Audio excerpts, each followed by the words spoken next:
Salut tout le monde. Voilà, je vais terminer avec vous la correction de notre examen régional de Tanger et Tétouan. C'est ma session 2020. Alors on passe directement aux questions.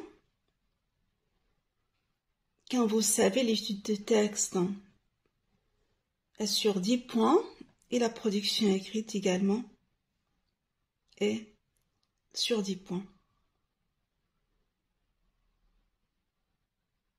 On travaille le tout pendant une durée de 2 heures. Alors on commence par la première question. Pour identifier l'auteur et son œuvre, complétez le tableau ci-dessous. Vous avez 0,25 pour chaque question. Alors on a l'auteur, le titre, le genre littéraire et le siècle. Je vais d'abord corriger oralement et après je vous laisserai une trace écrite. Alors l'auteur, donc vous le connaissez parfaitement, c'est Victor Hugo. Le titre, c'est Le dernier jour d'un condamné. Le genre littéraire de l'œuvre, c'est un roman à thèse. Le siècle, c'est bien évidemment le 19e. On passe à la question numéro 2, qui porte sur la situation du passage. Donc, pour situer le passage dans l'œuvre, répondez aux questions suivantes. D'abord, dans quelle présence se trouvait le condamné? Ah oui, le condamné se trouvait dans la présence de Bicêtre. Bicêtre. C'est là où il a passé 6 semaines avant son exécution. B. Qui a invité le condamné à suivre de sa loge l'événement qui se préparait dans la cour. C'est le geôlier. Il a invité à suivre la scène de cette nouvelle cellule. 3. L'événement auquel assistait le condamné est: est-ce la célébration d'un mariage, ou bien le ferrage des forçats, ou alors l'exécution d'un prisonnier? Donc vous l'avez remarqué, les questions du ferrage des forçats. On vous demande de recopier la bonne réponse. La question 4. Comment les forçats étaient-ils traités? Donc, vous l'avez remarqué, les forçats étaient traités de manière agressive, violente, inhumaine. On cite un indice du texte qui le montre. Si c'est donc violent, vous mettez un indice qui vous renseigne sur la violence. Si c'était plutôt inhumaine, vous citez un indice qui vous renseigne sur ce fait. Alors, on peut trouver comme indice l'enclume appuyé à leur dos. L'enclume appuyé à leur dos. C'est de la violence.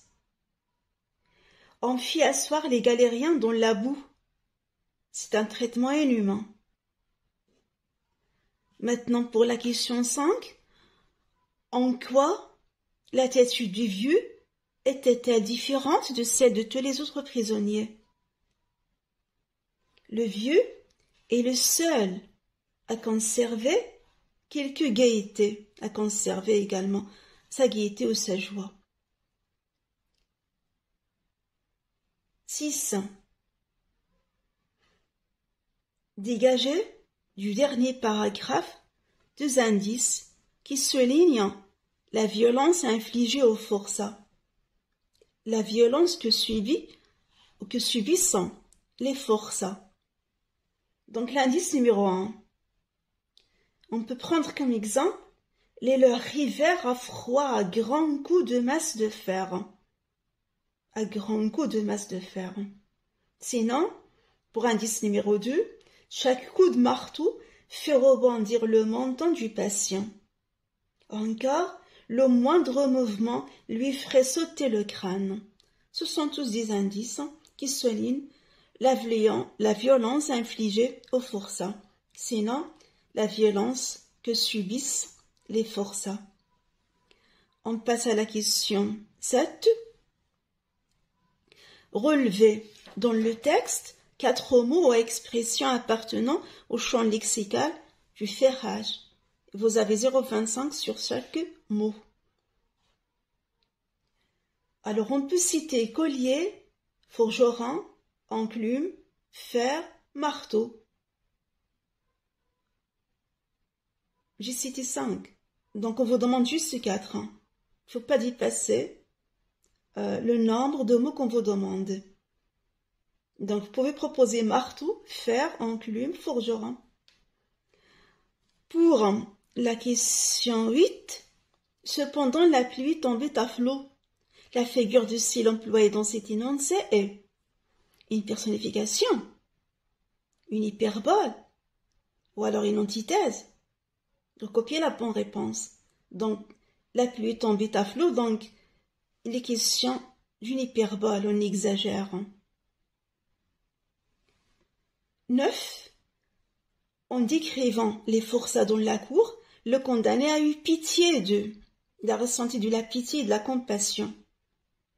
À sa place, auriez-vous éprouvé le même sentiment? Justifiez votre réponse.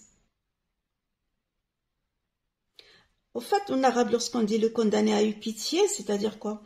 Sha'ara bishafaqa ou bitta'atuf, puisqu'on parle de la pitié et de la compassion, ils vont toujours ensemble. Ta'atafa ma'a, les condamnés, les prisonniers. Donc, qu'est-ce qu'on va dire comme réponse? Tout à fait, j'éprouverai le même sentiment. Donc, j'éprouverai, faites attention, on écrit le verbe, on met le verbe au conditionnel présent, parce que ça reste juste une hypothèse. Je finirai par m'évanouir, tout comme le narrateur personnage, parce que le narrateur personnage, à la fin de cette scène, s'est évanoui. Il a perdu connaissance. La scène 10, enfin la question 10. Dans le texte, on fait subir aux forçats des traitements violents et inhumains. Approuvez-vous cela? Justifiez votre réponse. Les deux questions se complètent. Je suis contre ces traitements, car les forçats restent des êtres humains et on n'a pas le droit de les déshumaniser.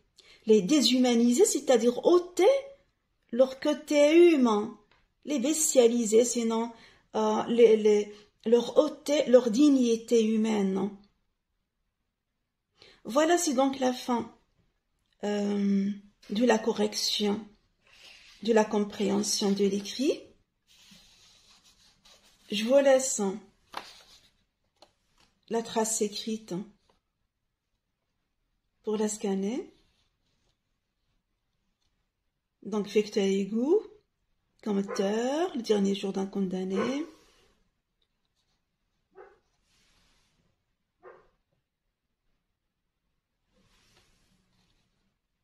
Voilà. Je passe à la page suivante. La question 7, 8, 9 et 10.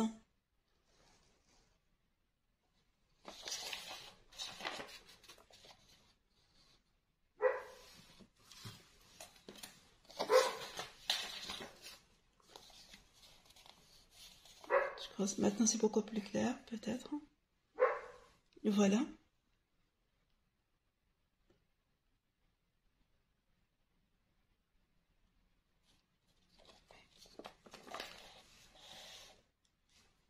Alors, l'activité suivante portera sur la production écrite. On lit d'abord le sujet. Certaines personnes estiment qu'il faut sanctionner sévèrement les criminels et les maltraiter pendant leur incarcération pour qu'ils ne répètent plus leurs actes et leurs méfaits. Partagez-vous cette conception de la punition? Rédigez un texte argumentatif dans lequel vous développez votre point de vue en l'appuyant par des arguments pertinents et des exemples précis. Cette activité va être notre objectif prochain dans notre prochaine vidéo. Je vous remercie pour votre attention. Je vous souhaite bon courage pour l'examen et au revoir. À bientôt.